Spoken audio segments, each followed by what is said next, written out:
dengan banyak rungutan dan juga banyak cerita mengenai dengan pelaburan tanaman kurma. Yang mana saya ingin mengesahkan Jabatan Pertanian buat masa kini memang kita tidak ada memberi komitmen atau memberi satu projek untuk pelaburan ke tanaman kurma ini. Tidak ada. Sebab dari segi Jabatan Pertanian kita belum kenal pasti lagi tanaman ini adalah tanaman utama.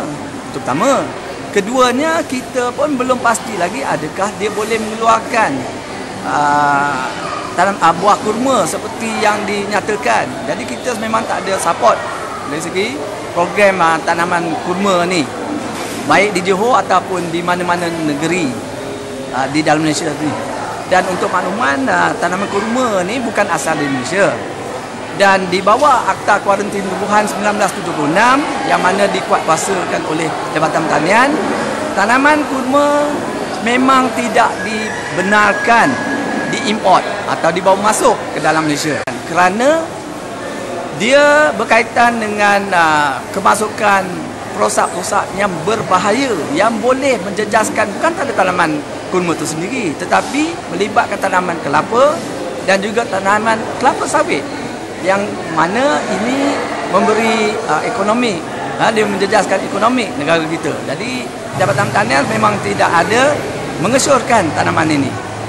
Dan kita hanya ada program untuk memantau perosak yang berkaitan dengan kemasukan tanaman kurma ni, iaitu perosak RPW atau dikenali sebagai Red Palm Beetle ataupun nama Melajunya kumbang jalur merah, ya. Yang ini telah menjejaskan tanaman kelapa dan juga tanaman kurma yang ditanam di pantai timur di negeri-negeri Kelantan dengan Terengganu. Yang mana kalau kita lihat sekarang di Terengganu sendiri, tanaman kelapa itu sendiri telah musnahkan oleh perosak ini yang berkait dengan tanaman kurma ni.